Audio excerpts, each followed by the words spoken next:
Kate Beckinsale's still hard at work knocking out some action flicks, but she's in that point of her career now where seemingly she's hit that kind of straight to video fare. And, well, this new film here, Wildcat, is it fair to call it that?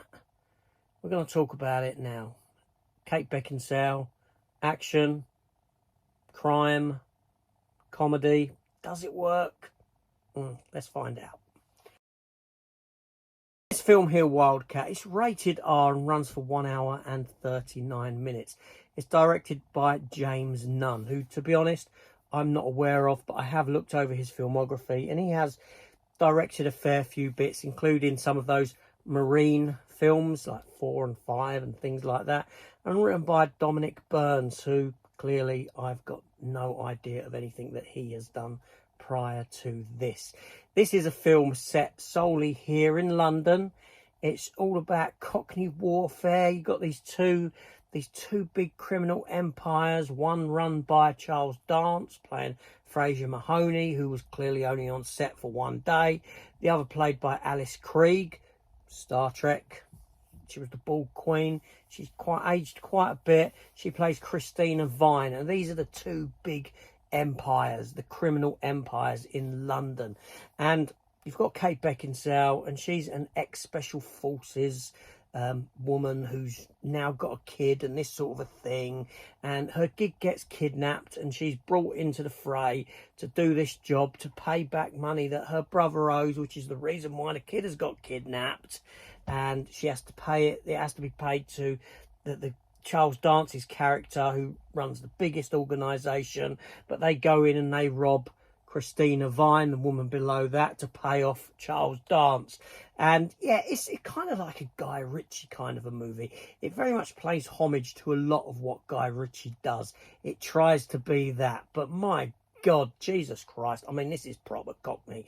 This is like, oh, look at that hand cannon. All right, geezer. All right, gov. You know, however many times they were saying this sort of thing in this film. Seriously. You know, Charles Dance trying to get away with talking like that, who's a professionally trained actor.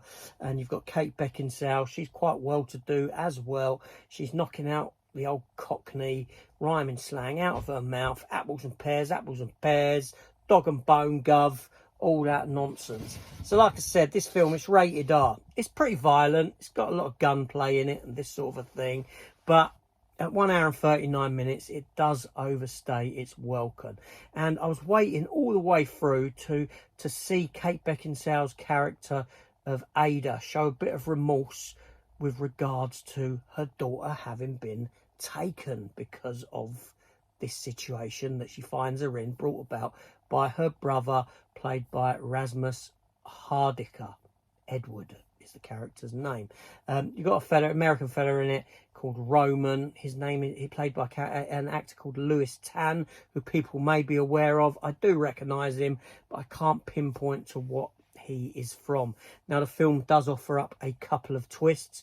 One of the twists is very much signposted from the very beginning of the movie. The other twists come about as the film kind of wraps up. It does rely on heavy CGI for explosions and for blood and this sort of a thing. But yeah, it's quite a cheap film in what it does. It's ain't got a huge budget, but it's really difficult for me living in London, seeing this sort of a film play out. All the Cockney stuff, I'm not really into that, to be honest. The Cockney villains and all this sort of a thing. You've probably got a lot of people here in London that will love this film and think it's like the best thing since sliced bread. Not for me. Now, Kate Beckinsale, she does her best with what she does. She's got here, but when she's rocking the Cockney accent, it just grates on me. It really does. She's better than this. She's better than this film, as is a lot of the cast within it. There's a lot of people in this film that you will recognise. But yeah, it's like I said, hour and 39 minutes. It does overstay its welcome. It tries to be a Guy Ritchie kind of movie, those Cockney films that he done, the gangster films. Doesn't quite get to the reaches of them. It is scraping at the knees of those sort of films.